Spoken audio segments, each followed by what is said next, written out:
नमस्कार, मैं प्रियंका स्वागत करती हूँ आप सभी का यूएई खबर में। चलिए शुरू करते हैं आज की ताज़ा बुलेटिन, लेकिन उससे पहले आप हमारे चैनल को सब्सक्राइब कर लें ताकि दिन भर की सारे अपडेट एक साथ एक वीडियो में सबसे पहले मिल जाए। चलिए नजर डालते हैं आज के हेडलाइंस पर। यूएई में बारिश के आसार, नेशनल डे वीकेंड पर मौसम रहेगा सुहावना। पुलिस की बड़ी कार्रवाई, फास्ट लेन में डिलीवरी राइडर्स पर 8,000 प्लस का जुर्माना। दुबई की अदालत ने अमीना बेगम की अपील खारिज की, 25 साल की सजा बरकरार, परिवार सुप्रीम कोर्ट जाएगा। 54th यूएई नेशनल डे पर ड्राइवरों को बड़ी राहत, फाइन में भारी छूट। 48 वर्षीय राजेश शर्मा का दुबई में हुआ निधन, गांव में शोक की लहर। और जानेंगे क्या है आज के रियाल रेट, क्या है आज के गोल्ड रेट और क्या है आज के दिरहम रेट। चलिए खबरों को विस्तार से समझते हैं। यूएई में बारिश के आसार, नेशनल डे वीकेंड पर मौसम रहेगा सुहावना। यूएई में लंबे वीकेंड के दौरान मौसम थोड़ा बदलता सा रहेगा। बता दें कि इसलिए बाहर घूमने या रोड ट्रिप प्लान करने वालों को सावधान रहना होगा। ज्यादातर इलाकों में आसमान आंशिक रूप से बादलों से ढका रहेगा। यूएई में बता दें कि नेशनल डे वीकेंड पर मौसम सुहावना देखने को मिलेगा। कुछ तटीय, उत्तरी व पूर्वी इलाकों में बादल ज्यादा भी हो सकता है। इन जगहों पर हल्की बारिश की संभावना बनी हुई है। मौसम विभाग का अनुमान है कि शनिवार रात से लेकर रविवार सुबह तक कुछ अंदरूनी क्षेत्रों में नमी बढ़ेगी और हल्का कोहरा बनने की संभावना भी रहेगी। बता दें कि दक्षिणी पूर्व दिशा से हल्की से मध्यम गति की हवाएं चलने की उम्मीद है, जो बाद में उत्तर पश्चिमी हो जाएगी और कुछ समय पर तेज भी हो सकती है। बता दें कि बादलों की आवाजाही के साथ धूल उड़ने की भी संभावना जताई गई है। वहीं हवा की रफ्तार सामान्य रूप से 10 से 25 किलोमीटर प्रति घंटा के हिसाब से रहेगा, जो कभी कभी बढ़कर 40 किलोमीटर प्रति घंटा तक पहुंच सकता है। अरब सागर में समुद्र हल्का से मध्यम रहेगा, जबकि ओमान सागर में लहरें शांत रहने की उम्मीद है। तापमान की बात करें तो दुबई और अबू धाबी में अधिकतम तापमान 29 डिग्री सेल्सियस तक रहने की संभावना है, जबकि शारजाह में 30 डिग्री सेल्सियस दर्ज हो सकता है। न्यूनतम तापमान अबू धाबी और शारजाह में 18 डिग्री सेल्सियस तक गिर सकता है। वहीं दुबई में रात का न्यूनतम तापमान 21 डिग्री सेल्सियस के आसपास रहने की उम्मीद है। बता दें कि आज देश में सबसे अधिक तापमान 30.8 डिग्री सेल्सियस दर्ज किया गया, जो तवीएन यानी कि फुजेरा में दोपहर 2:15 पर यूएई लोकल समय के अनुसार रिकॉर्ड हुआ। नेशनल सेंटर ऑफ मेट्रोलॉजी ने पहले ही बताया था कि नेशनल डे के मौके पर 3 दिसंबर तक यानी कि शनिवार से लेकर 3 दिसंबर तक दिन के समय मौसम मध्यम गर्म, रात में सुहावना और सुबह के शुरुआती घंटों में हल्का ठंडा रहेगा। अधिकतर इलाकों में आसमान आंशिक रूप से बादलों से ढका रहेगा और समय समय पर बादलों की मात्रा बढ़ सकती है, खासकर उत्तरी, तटीय और द्वीपीय क्षेत्रों में। इन स्थानों पर छिटपुट बारिश होने की भी संभावना बनी हुई है। बढ़ते दूसरे खबर की ओर। दुबई पुलिस की बड़ी कार्रवाई, फास्ट लेन में डिलीवरी राइडर्स पर 8,000 प्लस का जुर्माना। दुबई पुलिस ने पिछले महीने डिलीवरी राइडर्स के लिए तेज लेन पर चलने पर रोक लगा दी थी, जो 1 नवंबर से लागू हो चुकी है। बता दें कि नियम लागू होने के बाद से अब तक 8,000 से ज्यादा चालान काटे जा चुके हैं। यानी साफ है कि हाई स्पीड लेन पर बाइक चलाकर डिलीवरी वाले खुद को और दूसरों को खतरे में डाल रहे थे। पुलिस का कहना है कि सड़क पर सुरक्षित रहना हर किसी की जिम्मेदारी है, इसीलिए राइडर्स को नियमों का पालन करना होगा, वरना तेज रफ्तार सड़कों पर बड़ी दुर्घटनाएं कभी भी हो सकती है। दुबई पुलिस ने डिलीवरी राइडर्स के लिए लेन को लेकर नए नियम लागू किए हैं। अब कुछ तेज लेन पर बाइक वाले नहीं जा सकेंगे।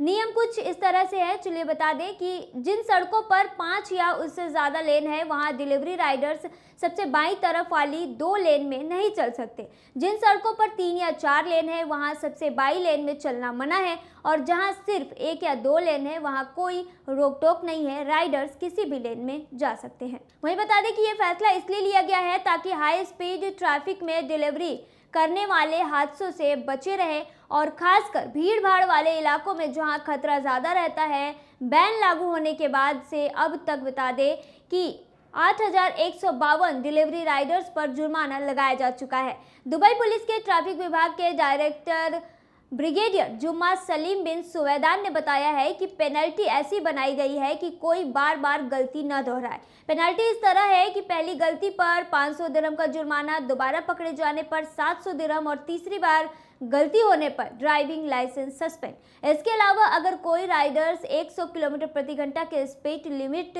वाली सड़क पर इसे पार करता पकड़ा गया तो उसे 200 से 400 दिरहम तक का जुर्माना भी लग सकता है।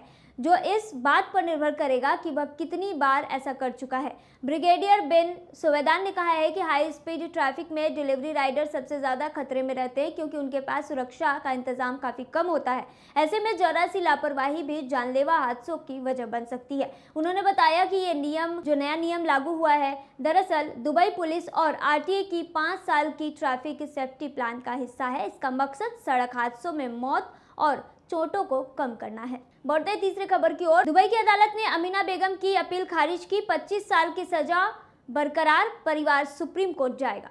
दुबई की अदालत ने हैदराबाद की अमीना बेगम की पहली अपील खारिज कर दी है। अमीना बेगम फिलहाल ड्रग्स मामले में 25 साल की सजा काट रही है। बता दें कि परिवार को उम्मीद थी कि अपील में राहत मिलेगी, लेकिन फैसला उनके खिलाफ गया। अब परिवार अगला कदम उठाने की तैयारी में है और अबू धाबी के सुप्रीम कोर्ट में अपील दाखिल करने की योजना बना रहा है। परिवार चाहता है कि सजा पर फिर से विचार हो और न्याय मिले। एक्स यानी कि बता दें कि एक्स पर पोस्ट करते हुए मजलिस बचाओ तहरीक के प्रवक्ता अमजद उल्लाह खान ने बताया है कि अमीना बेगम की अपील खारिज कर दी गई है। उन्होंने कहा है कि बचाव पक्ष ने अदालत में दलील दी थी कि अमीना को उस बैग में मौजूद प्रतिबंधित सामान के बारे में कोई जानकारी नहीं थी और वह टीबी की मरीज है, यानी कि टीबी की बीमारी से वह जूझ रही है। उन्होंने आगे बताया कि अमीना पहली बार भारत से बाहर गई थी क्योंकि घर की जिम्मेदारियां अकेले निभाना पड़ रहा था। वह अपने 5 साल के बेटे को खुद पाल रही थी और परिवार की ज़रूरतों को पूरा करने के लिए उन्हें विदेश में काम तलाशने पर मजबूर होना पड़ा। खान ने बताया कि अब अमीना के लिए एक दया याचिका भी दाखिल की जाएगी। इसके साथ ही वे भारत के विदेश मंत्री डॉक्टर एस जयशंकर को पत्र लिखकर यूएई अधिकारियों से हस्तक्षेप की अपील करने की योजना बना रहे हैं। उन्होंने कहा कि अपील खारिज होने की खबर मिलते ही अमीना की मां रो पड़ी और जेल में उनकी बेटी की सेहत को लेकर गहरी चिंता जताई।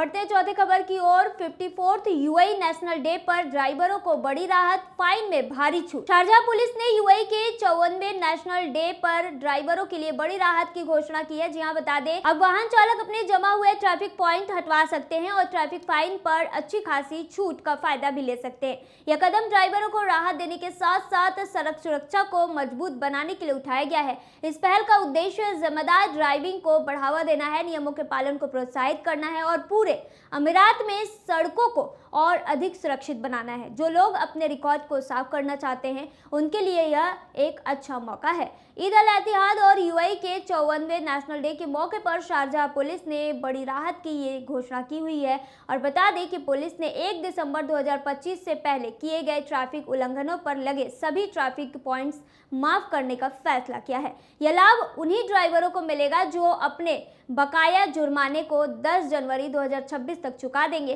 ट्रैफिक एंड पेट्रोल्स विभाग के निदेशक ब्रिगेडियर जनरल खालिद मोहम्मद अल काई ने बताया है कि यह पहल ड्राइवरों को अपना रिकॉर्ड सुधारने, जमा पॉइंट्स हटवाने और कानूनी रूप से सुरक्षित ड्राइविंग जारी रखने का अवसर देती है। हालांकि गंभीर और खतरनाक ट्रैफिक उल्लंघन इस माफी के दायरे में शामिल नहीं होंगे। यह कदम अमीरात में सुरक्षित सड़कों, बेहतर ट्रैफिक अनुशासन और सकारात्मक ड्राइविंग व्यवहार को बढ़ावा देने की निरंतर कोशिशों को दर्शाता है। ट्रैफिक पॉइंट माफी के साथ साथ शारजाह पुलिस ने यह भी स्पष्ट किया है कि ट्रैफिक फाइन पर मिलने वाला डिस्काउंट सिस्टम पहले की तरह जारी रहेगा। उल्लंघन के 60 दिनों के अंदर फाइन भरने पर 35% छूट मिलेगी। यह छूट सिर्फ जुर्माने पर ही नहीं बल्कि वाहन सीज अवधि और उससे जुड़े शुल्कों पर भी लागू होगी। 60 दिन के बाद बता दें कि और 1 साल के अंदर फाइन भरने पर 25% की छूट मिलेगी। यह छूट केवल जुर्माने की राशि तक सीमित होगी। बता दें कि इम्पाउंड चार्ज और अवधि शामिल नहीं होंगे।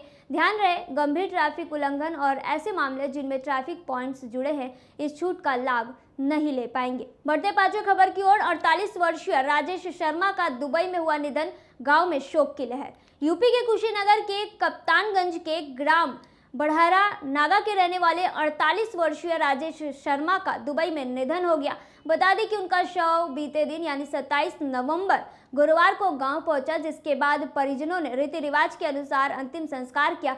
शव घर पहुंचने पर परिवार में शोक का माहौल छा गया। बता दें कि राजेश शर्मा अपने परिवार की खराब आर्थिक स्थिति के कारण दुबई गए थे। वह वहां यूनिशिया इंटीरियर कंपनी में फर्नीचर कारपेंटर के रूप में काम करते थे। और जानेंगे क्या है आज के रियाल रेट। आज एक सऊदी रियाल में 23.82 रुपया है, जो पिछले दिन 23.86 रुपया था। वहीं एक सऊदी रियाल में 38.04 नेपाली रुपये है, जो पिछले दिन 38.10 नेपाली रुपये था। वही एक सऊदी रियाल में 32.48 बांग्लादेशी टका है, जो पिछले दिन 32.58 बांग्लादेशी टका था। वहीं एक सऊदी रियाल में 74.77 पाकिस्तानी करेंसी है, जो पिछले दिन 74.78 पाकिस्तानी करेंसी था। वहीं एक सऊदी रियाल में 23.77 भूटानी करेंसी है, जो पिछले दिन 23.81 भूटानी करेंसी था। और जानेंगे क्या है आज के गोल्ड रेट। दुबई में आज 18 कैरेट सोने का दाम 384 दिरहम है, जो पिछले दिन 381 दिरहम था।